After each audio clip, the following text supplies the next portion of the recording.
Olá, para você que está acompanhando a programação da Rádio Defensoria, está no ar o programa A História Contada por Nós, uma iniciativa do Movimento Negro Unificado, da Coordenação Estadual de Política de Promoção da Igualdade Racial e da Secretaria de Estado de Saúde, SESAL, através do Núcleo de Ações Programáticas da Saúde da População Negra, em parceria com a Defensoria Pública Estadual. Na apresentação, eu, Antônia Pedrosa. E na minha companhia, tenho a honra de receber uma convidada muito especial, a professora adjunta do curso de licenciatura em música da Universidade Federal de Roraima, na área de educação musical canto e docente permanente do programa de pós-graduação em comunicação da UFRR, PPG-Com, e docente colaboradora do mestrado profissional em artes, Prof. Artes, da Universidade Federal do Ceará. Possui doutorado em Educação pela Universidade Estadual do Ceará, PPGE-US, mestrado e licenciatura em Música pela Universidade Federal de Uberlândia, PPG-MU-UFO, coordena o grupo de pesquisa Musicuir, Educação Musical, Currículo e Interseccionalidades, da UFRR, pelo CNPq, e desenvolve pesquisa com currículos, gênero, sexualidade, teorias queer e raça, relações étnico-raciais em educação musical. É importante ressaltar que o programa A História Contada por Nós tem o objetivo de gerar protagonismo e visibilidade às chamadas minorias, que possuem suas vozes silenciadas e sem a oportunidade de ocupar espaços em que suas falas sejam validadas, assim como ser um lugar em que possamos conhecer o que tem sido feito em prol da igualdade racial em todos os espaços, a inclusão, o combate ao racismo e qualquer tipo de preconceito, não apenas em datas específicas. Também não podemos esquecer o agradecimento especial ao defensor público Oleno Matos por propiciar esse momento único. Lembrando que você pode acompanhar o nosso programa pelas plataformas, da Defensoria e também no YouTube da DPE. Então, seja muito bem-vinda, professora Wenderson, à História Contada por Nós. Obrigada, professora Antônia. A todas as pessoas que nos veem, e nos ouvem, bom dia, boa tarde, boa noite. Eu sou o professor Wenderson Oliveira. Eu vou fazer uma breve audiodescrição minha para que as pessoas com deficiência visual, elas possam ter acesso a esta pessoa que vos fala. Eu sou uma pessoa negra, de 1,70 m de altura. Hoje estou vestindo um macacão preto com um laço central, bem na cintura. Tenho comigo usando dois brincos de cerca de 30 centímetros com penas azuis e com algumas sementes intercaladas nas penas. Estou usando um óculos de material de acetato transparente, com as hastes que são prateadas em metal, e um sapato de salto alto de 12 centímetros que é azul aveludado. Então, esta pessoa que vos fala sou eu nessa breve descrição. Obrigada, professora Antônia, pelo convite. Então, é sempre muito importante, Acredito que a gente deva adotar essa autodescrição aqui no programa. É interessante para que pessoas que não enxergam, possam ouvir e saber Sim. mais ou menos quem está falando. Muito importante. E seja mais uma vez muito bem-vinda. Vai ser um bate-papo muito bacana sobre diversas tarefas que você tem desenvolvido em relação ao seu currículo, E eu acompanhei, inclusive fui mediadora de uma mesa muito enriquecedora do 13º Encontro Regional Norte da ABPM, que aconteceu nos dias 2 a 4 de dezembro. E nós estamos ainda no mês de dezembro, nós estamos finalizando o ano de 2024. Foi um ano incrível, de muitas atividades, o ano que nós iniciamos também aqui o programa, em parceria com a Defensoria, nossos eternos agradecimentos por esse espaço. E muita coisa aconteceu e acontece, tem acontecido, né, professora? E aí esse congresso, né, regional, esse encontro, teve como tema Educação Musical, Mundo do Trabalho e a Construção de uma Sociedade Democrática. Assim, incrível, todos os temas, todas as mesas de debate. E eu queria que você falasse um pouco para a gente também sobre esse encontro, mas antes eu queria que você falasse um pouquinho sobre a sua trajetória enquanto professor. O que te levou para esse ramo da música, né? Ao escolher a graduação e fazer toda essa imersão teórica, profissional em relação à música.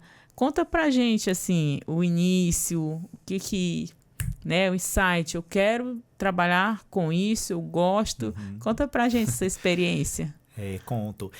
Antes de iniciar propriamente, né, eu gostaria de pedir licença a Exu, né, o grande organizador das palavras nossas. E quando eu peço licença a Exu, eu tô pedindo licença a todas as pessoas que vieram antes de mim, as pessoas negras, né? Hoje, para quem nos ouve, né, e nos assiste, você está diante de duas pessoas negras, né, que hoje possuem voz para fazer um programa como este, né? Então, Exu, o grande detentor dos saberes das palavras, é quem organiza o meu pensamento e organizou meu pensamento durante toda essa trajetória acadêmica, né?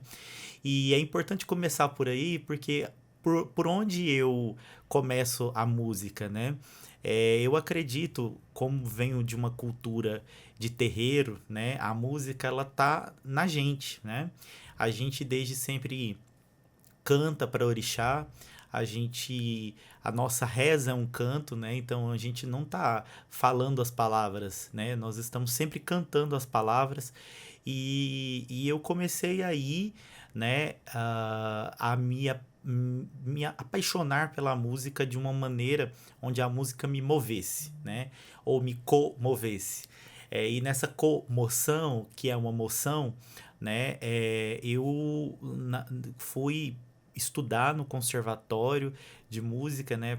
Fazendo um parênteses, eu sou de Minas Gerais e Minas Gerais é o único estado brasileiro que tem uma rede de conservatórios públicos, né? Conservatórios são escolas de música, e em Minas Gerais são escolas especializadas em música, né? No ensino de instrumento musical. E em Minas Gerais nós temos uma rede de 12 conservatórios pelo estado de Minas Gerais, mais o conservatório da Universidade Federal de Minas Gerais. Então, assim, a gente tem o estado todo contemplado por essa rede. E a minha cidade natal, que é Ituiutaba, tem um conservatório de música. E eu comecei a estudar no conservatório de música há muitos anos atrás. Não vem ao caso, anos. né? Quantos anos? Mas eu conto, eu tenho 33 anos, então tem 20 anos, né? Um pouquinho mais de 20 anos, quando eu tinha 11 anos para 12 anos, eu comecei a estudar música, eu comecei a estudar piano. Olha que interessante. E aí eu fiquei estudando piano durante praticamente todo o tempo, né, da adolescência. E aí depois eu fui cantar em coral, já adulto, uma pessoa adulta, eu já fui para cantar em coral, mas adolescente também eu tava como cantor em corais lá em Ituiutaba. Mas quando eu me mudei de cidade, fui para Uberlândia, onde tem a Universidade Federal, e tem um curso de música lá, né? O meu curso de música, ele tem quase 70 anos já, né, de existência. Já é um curso extremamente consolidado, né? E aí eu fui para Uberlândia e comecei a cantar num coral, fui trabalhar numa empresa de telemarketing na época, comecei a cantar no coro dessa empresa. E aí foi quando eu pensei, bem, eu não consigo fazer mais nada da minha vida a não ser música. E aí fui fazer música, né? E fiquei essa trajetória da graduação e já emendei no mestrado. No mestrado eu estudei sobre ópera, a prática de canto, né, de pedagogia vocal para ópera. para a ópera francesa, né, no século XVII e XVIII. Então eu estudei de como é que a gente pode vocalmente preparar pessoas para atuação nesse repertório operístico. E eu comecei, então, depois no fim do mestrado, a pensar, né, antes de ir para o doutorado. Eu dei uma pausa, eu tinha passado na época no doutorado em educação na Universidade Federal de Juiz de Fora. Aí eu falei, não, eu preciso dar uma pausa, porque eu já estava com muito cansaço mesmo, né, assim, dessa correria acadêmica, né, e de emendar uma coisa na outra. Eu dei uma Sim. pausa de 6 meses. Né, quem vai pensar, foi uma pausa longa? Não, foi uma pausa de 6 meses, aí logo eu me mudei pro Ceará e fui fazer doutorado lá. E aí, quando eu olho para trás agora, você me faz essa pergunta e eu olho para trás, eu fico verificando assim, estar aqui, chegar até aqui, não é de maneira nenhuma fácil para nós. Sim. Então, o ato de permanecer nos estudos em música é justamente pelo fato de eu não ter identificado pessoas negras estando na docência em música quando eu estudei no mestrado, quando eu estudei na graduação e depois no doutorado. E no E conservatório? nem no conservatório. Né? No conservatório nós éramos talvez umas 10 pessoas negras. Alunos. Não, professores. Eu fui também professora no Sim. conservatório de Ituiutaba depois, posteriormente. Alunos de piano, naquele momento, eu acho que tinha eu e mais uma outra garota que estávamos como alunos de piano naqueles anos. Então, isso no início dos anos 2000, né? Sim. 2005, 2004. Eram pouquíssimas pessoas negras. E assim foi a trajetória toda da música, né? E aí a gente vai se lembrando, né? E vai falando, meu Deus, nossa, é real, a gente não está em lugar algum. E quando eu decidi pela carreira acadêmica no campo da música, foi para exatamente denunciar o racismo que envolve as relações musicais sonoras acadêmicas, né? Então, eu não trabalhei com raça no mestrado porque eu disse, nós também podemos fazer outras coisas, nós podemos entender Sim. sobre ópera, né? E falando sobre ópera, você faz parte de uma ópera aqui na Universidade Federal. Foi. Não vamos esquecer, depois quero que tu conte um pouco pra gente. Foi sim. Depois eu vou contar da ópera, que eu trouxe essa ópera, né, brasileira. Foi a primeira Sim. ópera brasileira, né, a ser apresentada aqui no estado, que foi sob minha organização, né? Sim. Foi executada pelo IBVM, pelos alunos e alunas da Universidade Federal, e a gente juntou todo mundo e fez um grande espetáculo. Exatamente por isso, porque nós podemos entender sobre outras coisas, né? Eu sempre fico brincando... Quem imagina a ópera, né?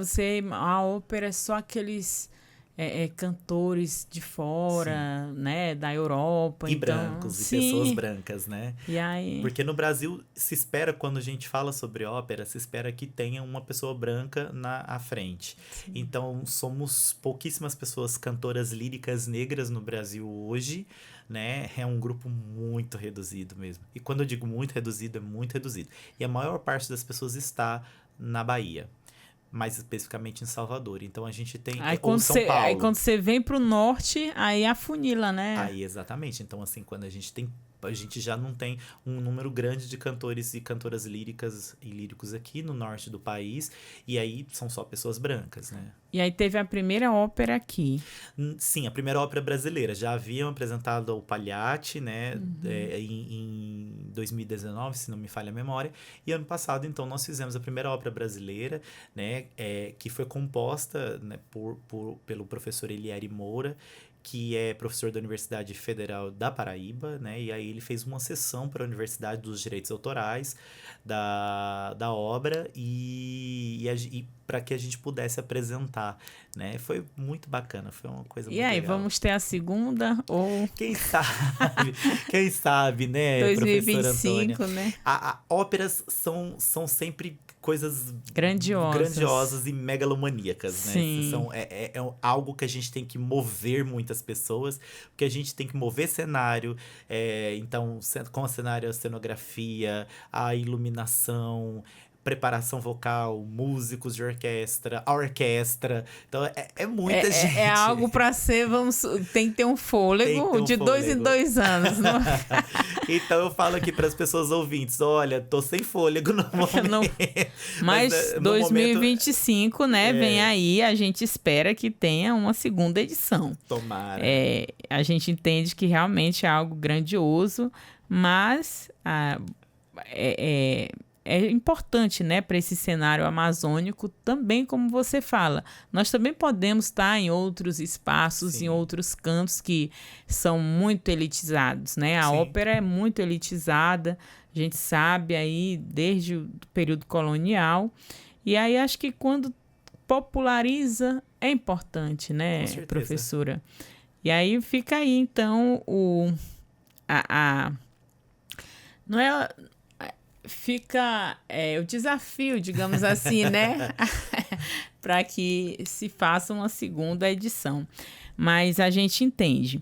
Então, professora, acho que é muito importante toda essa tua trajetória, né? De como você desperta, sente, né? No seu pulsar o batuque, a música... E aí passa, então, a compreender que é o que você quer de fato, né, atuar na sua vida e contribuindo também, né, com outras pessoas para a formação, que é o papel de uma professora, de um professor. E aí, acho que é importante, né, trazer todo esse relato de quem é você, de como é essa trajetória. Sim. E aí, como você bem ressalta, às vezes a gente fala assim, olha, eu comecei a estudar música aos 11, 12 anos, e aí depois eu fiquei tantos anos no internato, aí eu fui para uma graduação, eu fiz um mestrado, e as pessoas veem assim, pensam que é tão simplório, mas quem está no processo sabe, né, o dia a dia daqueles 2, 3, 4, 5 anos, sei lá, 10 anos dedicado a essa trajetória, e que quando você chega aqui para falar sobre, é uma professora nossa, né, que tem uma trajetória incrível, que, né, é especialista em canto, em ópera, enfim, mas a gente sabe que os desafios, os obstáculos, a corrida com obstáculos que as pessoas, né, de origem, eu diria assim, pessoas negras de origem pobre, né? Porque a gente fala assim, humilde. O que é humildade, né? A humildade é muito relativa, né? Então a gente tem que dar os nomes que de fato tem que ser dado para as situações. Então você vem e aí lá no estado que você nasceu, teve essa possibilidade de ter essas escolas. Então acho que é importante falar sobre a educação pública e as possibilidades que ela oportuniza para as pessoas que jamais teriam condições de pagar uma escola, né, um internato de música. Perfeito, sim. Né? Eu acredito primeiro em uma coisa, né? Eu estava lendo, né, as Ideias para Adiar o Fim do Mundo, né, do Ailton Krenak, e aquele livro é assim, sobremaneira fundamental, né, para a gente poder compreender em que status nós estamos, né? Sim. E é necessário também fazermos um movimento para adiar o fim da educação. Esse movimento de que adia o fim da educação é um movimento, sobretudo, para a gente poder entender a necessidade da ação da política pública educacional funcionar para todas as pessoas. Eu estou dizendo que ela funciona para todas as pessoas? Não, ela não funciona para todas as pessoas. Ela funciona ainda para uma parcela das pessoas. Porque muito recentemente, e agora você ressaltou que nós fizemos no encontro da ABET, né, de etnomusicologia agora na Universidade Federal de Roraima, e o da ABEM, né, também, que foram juntos, que você foi mediadora, professora Antônia, de uma das mesas. Bem, a nossa grande discussão ali que emergiu foi a necessidade da criação de novas políticas de acesso à música para todas as pessoas. Bem, O que quero dizer com essa política? Muito recentemente eu tive contato com um termo que é o racismo ambiental, né? Bem, eu trabalhei na minha tese de doutorado com racismo no ensino de música, o racismo como um fenômeno do ensino de música, como um fenômeno que é fundante do ensino de música. Não se tem como falar de ensino de música no Brasil sem falar sobre o racismo. O ensino de música no Brasil, ele nasce do racismo.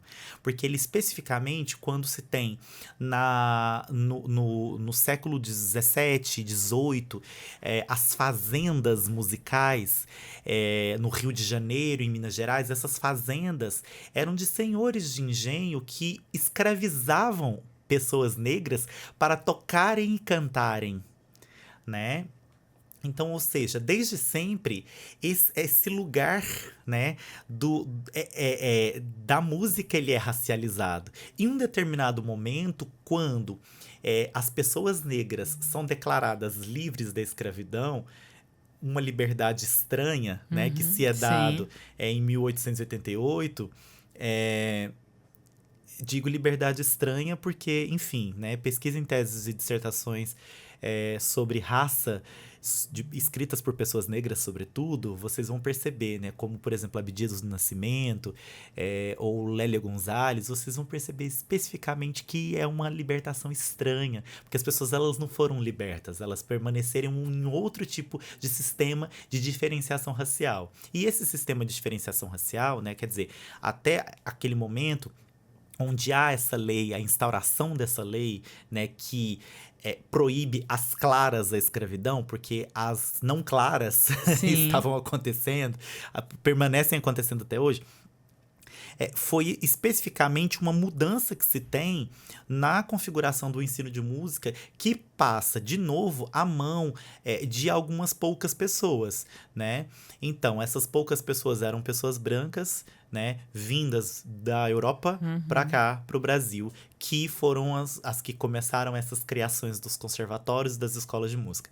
O Conservatório de Música Nacional, né, que no caso é o do Rio de Janeiro, hoje a Escola de Música da Universidade Federal do Rio de Janeiro, foi um lugar que foi criado por pessoas elitizadas, né? Para pessoas brancas estudarem. Era essa a pergunta. Quem tinha acesso a essas escolas, né? Sim, então vejam bem, enquanto a música ela foi considerada um ofício, eram pessoas negras que a ocupavam. Quando a música passa a ser de ofício a deleite, são as pessoas brancas que começam a ocupá-la, né? Então, reparem, queridas pessoas que estão nos ouvindo, as pessoas negras, elas só vão estar na ocupação de alguma maneira da música e de seu ensino quando essa música ela é entendida como um trabalho. Quando ela passa a ser entendida como um deleite, como algo que é para ser apreciado, que é interessante a gente ter dentro... seria interessante ter entre as famílias alguma pessoa erudita que tocasse piano, que tocasse um instrumento de sopro. Ela passa a ser, então, por pessoas brancas. Porque quem passa a ter acesso são essas pessoas. Então, ou seja, não se tem como, por isso, falar de ensino de música no Brasil sem falar dos aspectos de racismo, que é fundante do ensino de música, e dos aspectos de diferenciação racial que também fundam esse ensino. E que foram perdurando, não é, professora? Porque, a gente ouve e vê muitos relatos, inclusive nas redes sociais, no Instagram, tem muitos canais, né, de pessoas negras que estão ali falando sobre diversos assuntos. Inclusive, o autor daquela música que foi muito tocada, cantada pela Sandra de Sá, né, que é uma música bem... Os Olhos Coloridos. Os Olhos Coloridos. Ele fala um relato que ele foi preso porque ele estava com um pandeiro. Então, não era sobre o pandeiro, era sobre a pessoa que carregava o pandeiro, né? Sim, um homem negro que foi preso. E aí, como ele tocava para algumas autoridades, né, da sociedade, tinha um governador na época que conhecia ele. E aí, ao saber que ele tinha sido preso, escreveu atrás do pandeiro, que ali era o instrumento dele de trabalho, que era para soltar ele. E aí ele diz que quando saiu da prisão, da cadeia, foi para a praia, né? Sentar lá e ficou muito mal. Por quê, né? Que ele tinha sido preso. Sim. Então, assim, as pessoas que jogavam capoeira, que tocavam tambor, que cantavam samba, começaram, então, a ser criminalizadas. Por vadiagem. Quem eram essas pessoas? As pessoas negras. Então, aí você traz um relato da época do colonialismo, onde essas pessoas, né, para divertimento dos senhores, elas podiam exercer, né? Sim. Não que era um ofício, porque não eram ressarcidas para isso, mas elas podiam exercer para o deleite, para o divertimento. E aí, após 1888, já não servem mais também, né? Porque não vão querer, não vão remunerá-las. Né, remunerá-las. Então, assim, essa história, ela é importante. Por isso que a gente fala assim, que nós precisamos conhecer, de fato, a história do nosso povo, da nossa gente, para que a gente compreenda os processos que ainda perduram nos dias atuais, né? Sim. Por que algumas pessoas são alvo? Por que, dependendo da cor da pele, da textura do cabelo, dos traços. E aí a gente vai compreendendo que esses processos, eles vêm de um período muito duradouro, que perdurou muito, e que a gente precisa falar. Porque ao falar, ao mesmo tempo, você denuncia essas práticas. De fato. E aí as pessoas vão começando a compreender, porque eu acho que hoje as informações, elas estão para que todos tenham acesso. Sim. Pessoas dizem assim, eu queria saber o que é ser antirracista. Eu gostaria de saber o que é uma educação antirracista. Está ao seu dispor. Cursos proporcionado por diversas universidades públicas. E aí você traz um ponto muito importante sobre adiar o fim da escola pública, né? E aí eu diria que a gente ainda nem tem essa universalização do ensino público, Sim. Principalmente nas universidades. E aí universidade universal. Alguns cursos, por exemplo, a gente sabe que ainda continuam sendo frequentados por uma elite. Sim. Que as pessoas pobres e as pessoas indígenas e negras têm muita dificuldade de ter acesso. Porque aí a universidade, ela vai dificultando, né? Sim, eu gostaria de fazer um curso de engenharia. Você vai ter que concorrer, você vai ter que se dedicar alguns anos de estudo. E às vezes aquela pessoa da periferia tem que trabalhar, estuda numa escola pública que às vezes falta professor, um bimestre, 2 professores de disciplinas importantes que vão ser cobrados no vestibular. Então, que ensino público é esse que tu fala em adiar, professora? Se a gente ainda nem tem essa universalização, né, desse ensino, que eu acho que é um tema que precisamos debater. Sim. Porque quando a gente tem um país com muitas desigualdades sociais, mas ao mesmo tempo na contramão um partido extremamente rico, né, que 5% da população detém a riqueza dos outros 95%, e que a gente tem dificuldade de ter uma política que trate sobre taxação de grandes fortunas, né, sobre o imposto de renda, a cobrança de impostos para quem compra bens de alto valor. Sim, enfim. Então a gente continua numa manutenção de privilégios para uma minoria e de muita dificuldade de ofertar, né, essa escolaridade pública, universal, principalmente em relação a cursos superiores, para a massa, né, para todas as pessoas. Será que é o fato de não termos dinheiro ou uma responsabilização, né, desses grupos dominantes com a educação pública, ok? Bem, eu faço uma análise. Muitas questões, né? Eu faço uma análise interseccional disso, né? Uhum. Então, explicando rapidamente para as pessoas ouvintes o que é interseccionalidade. É um termo que foi cunhado cientificamente pela jurista Kimberly Crenshaw ao perceber a inoperância das teorias raciais em considerar questões de gênero e as teorias de gênero considerar questões raciais. Então, por exemplo, né, ela participou da defesa na época de pessoas, de mulheres negras para ingresso na Ford. E aí ela dizia, as mulheres negras diziam que elas não conseguiam emprego naquele momento nos Estados Unidos, porque a Ford tinha, então, políticas anti-mulheres negras. Só que a Ford se defendia no seguinte sentido: mas nós temos mulheres aqui. E nós também temos pessoas negras. Então, ou seja, nós temos homens negros e nós temos mulheres brancas. E aí, a interseccionalidade como uma praxis epistemológica, ela foi erguida especificamente... Aliás, ela tem sido erguida porque ela não é cabal, ela não finaliza, não se encerra nela mesma, né? Ela tem sido erguida justamente para a gente compreender essas dinâmicas, professora Antônia. Então... Por que não há mudanças no Brasil? Porque o Brasil é comandado por pessoas brancas, por homens brancos, cisgênero e heterossexuais. Não há mudanças, porque este grupo, ele não se percebe como marcado, né? Então, é um grupo que tem muita dificuldade de se perceber como um indivíduo no mundo. Essas pessoas se percebem como o indivíduo do mundo, não um indivíduo no mundo. Reparem que essas duas palavras, essas duas expressões parecem ser sinonímias, mas elas não são. Ser um indivíduo no mundo somos eu e a professora Antônia, né? Agora, nós não somos os indivíduos do mundo, né?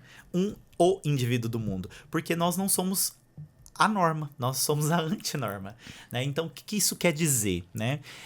Eu faço uma análise interseccional de que a escola pública, ela só resiste pelas professoras e professores que estão nela, né? E que sim, são, na maioria delas, mulheres pobres, né? E muitas mulheres negras. Sim. É por isso que a escola pública resiste. Porque principalmente da educação básica, da educação, né, básica. professor? Se fosse por pessoas brancas, mesmo mulheres, se fossem um bocadiquinho assim, um pouquinho mais ricas, a escola pública do mundo, do Brasil todo, já tinha fechado.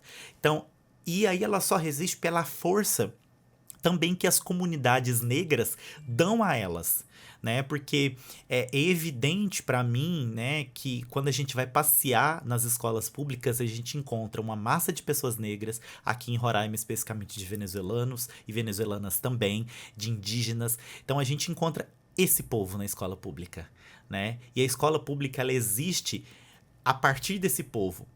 Mas o governo pensa que a escola existe para só esse povo. Como nós somos os deserdados da terra, como diria o Fanon, né? Nós não precisamos de políticas públicas. Então, quem adia o fim da escola somos nós, que acreditamos no cotidiano dela. Quantas vezes, professora Antônia, você já não tirou do seu bolso para dar aos seus alunos e às suas alunas? É real. Quantas vezes as outras professoras também já não fizeram isso? Quantas vezes o café que se toma na sala dos professores é comprado pelas próprias professoras? Eu vou colocar as professoras, só as professoras, porque a gente tem no magistério da educação básica uma maioria esmagadora de mulheres, né? Então eu não vou falar de professores, que os homens professores estão no ensino superior. Mas né? Deixa eu falar para você, por exemplo, a educação básica e a merenda escolar. A lei da merenda escolar, ela não permite que os docentes tenham acesso. Olha o absurdo. É um absurdo. E aí tem algumas escolas que, por, digamos assim, benevolência, não segue, né, arrisca essa regra, mas tem outras que não. Então é uma humilhação, né, para esses docentes que têm que ficar 4 horas dentro de uma instituição e que não tem direito a um lanche, né? Digamos assim, oficialmente. Porque que os parlamentares, né, fazer aqui uma cobrança, por que os parlamentares não fazem uma lei contando com essas pessoas que são, né, seres humanos que precisam também. Né? Há uma feminilização do magistério. Sim. Então, se há essa feminilização e ao mesmo tempo essa racialização do magistério, então não haverá política pública. Então isso é muito evidente para mim, né? Que o magistério da educação básica tem muitas mulheres negras, Sim. muitas pessoas negras. E tem muito mais do que educação básica. Claro, não é a maioria das pessoas, né? Sim. Mas tem muitas pessoas, né? A maior parte, uma grande parte dessas pessoas são negras e são mulheres. Bem, e aí eu digo isso porque quem comanda o Brasil nesses anos todos, né, está na presidência, os dos estados, são pessoas brancas. Pessoas brancas não se percebem como marcadas. Pessoas Sim. cisgêneras não se percebem como marcadas. Elas não percebem que ao não se racializarem, elas sustentam o racismo. Ao não se marcarem como homens ou mulheres cisgênero, elas sustentam o cissexismo, elas auxiliam a transfobia. Então, ao não se perceberem como heterossexuais, a maior parte das vezes, elas auxiliam especificamente a violência de gênero e a LGBTfobia. Então, o que eu quero dizer, né, com isso? Haverá o adiamento real, é urgente adiar o fim do Brasil, né? E haverá o adiamento e talvez um profundo sono em berço esplêndido, né? Vou usar um pedaço do hino nacional, para que a gente pense que só haverá esse momento mesmo de grandeza o dia e de sono em berço esplêndido, o dia que nós começarmos a pensar, estar naqueles lugares e pensar umas novas políticas. Porque sim, pessoas negras, vocês que estão nos ouvindo, eu vou dizer abertamente, pessoas negras de maneira nenhuma são pessoas brancas. Nós temos uma maneira de ser e estar no mundo que o racismo nos faz estar. E sim, nós somos pessoas mais solidárias. Isso, e todas as pessoas negras, elas são muito solidárias umas com as outras. É perceptível que isso acontece. Em um nível maior ou menor, nós possuímos solidariedade. Que isso é a raça negra. A professora Antônia fez uma postagem no Instagram, só um parêntese, né? Com a música Raça do Milton Nascimento, né? Eu adoro aquela música. E aí o Milton, num pedacinho, ele vai falar assim: é minha força, é nossa energia que vem de longe para nos fazer companhia. Quer dizer, olha só, nossos passos, eles são muito antigos. O Milton Nascimento, então, É né? uma divindade. Nós somos muito antigos, nós viemos há muito tempo. Então, nós temos um meio, um modo de operar. E se nós hoje estarmos na presidência da República, pode ter certeza que o Brasil ele vai funcionar de outra maneira. Com certeza. Né? Mas, professora, o tempo voou. E aí eu queria rapidamente, para a gente já ir fechando aqui, e eu tinha projetado aqui várias perguntas sobre, né, o Encontro Regional Norte, mas eu queria que você falasse rapidamente sobre a importância da Resolução 4 de 2024 para o curso de licenciatura em música e também falar rapidamente sobre a importância, né, da música para promover uma educação antirracista na educação básica. Então, esses dois pontos aí, eu gostaria que você falasse um pouco para a gente sobre a resolução, sobre a música como um instrumento importante, né, para a promoção do antirracismo na educação básica. E, enfim. Certo. Eu vou começar de trás para frente, pensando o seguinte.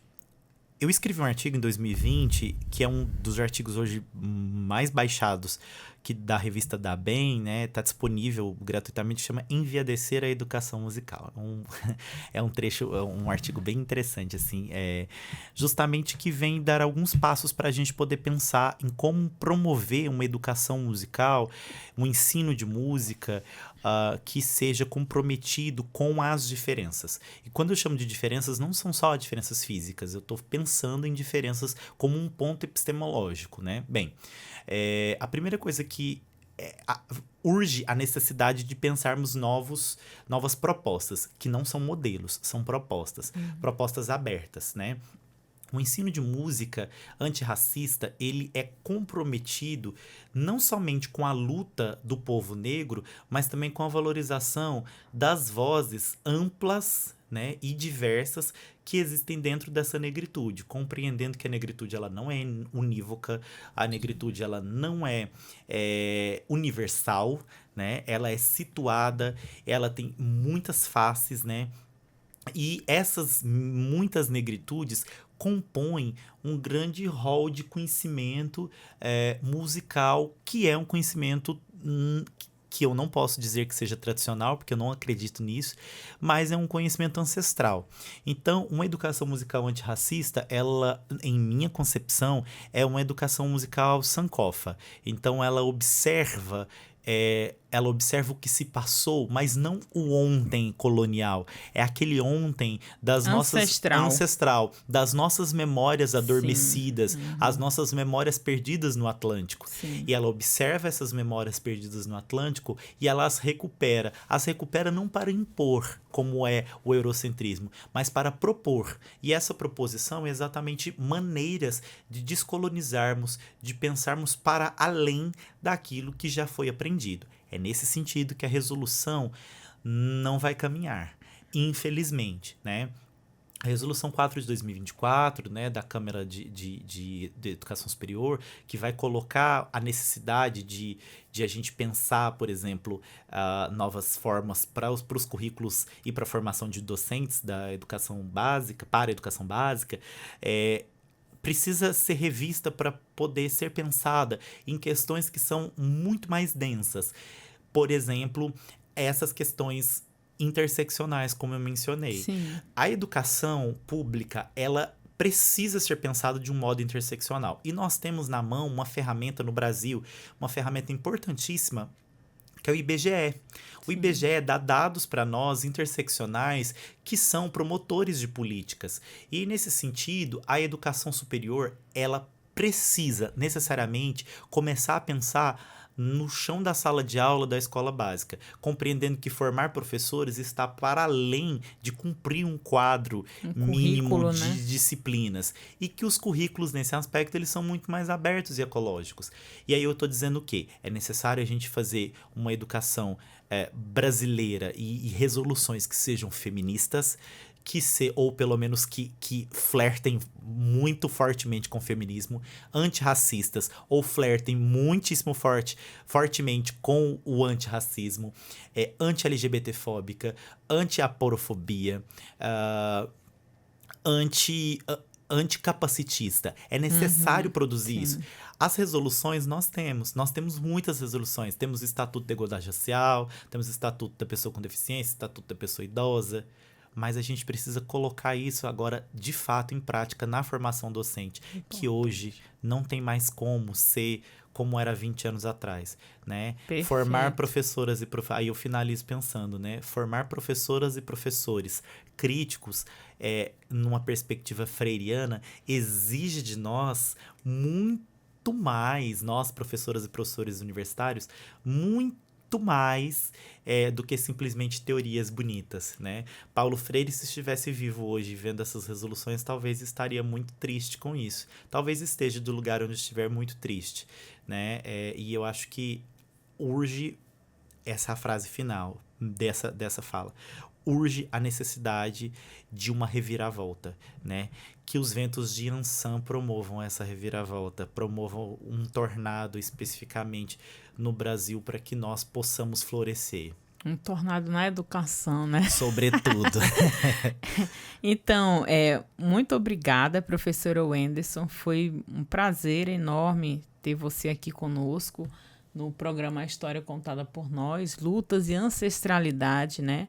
E um agradecimento especial para você que vai ouvir esse programa, né? Que vai acompanhar, que vai repostar e pode até utilizar, né, para estudos, para referenciais teóricos, porque a professora deu aqui uma aula, né? E lembrando que o programa A História Contada por Nós tem como objetivo falar sobre todos os assuntos que nos atravessam enquanto pessoas negras, mostrando os dados, e aí você traz uma importância sobre os marcadores, né, que traz o IBGE, dizer onde está, quantos são, enfim, são dados importantes para fomentar essa política pública.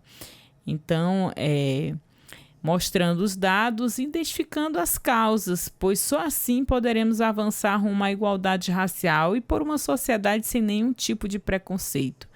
Esse programa é uma iniciativa do Movimento Negro Unificado, da Coordenação Estadual de Política de Promoção da Igualdade Racial e da Secretaria de Estado de Saúde, CESAL, através do Núcleo de Ações Programáticas da Saúde da População Negra, em parceria com a Defensoria Pública Estadual. Até a próxima. Afroabraços. Afroabraços, gente. Até lá.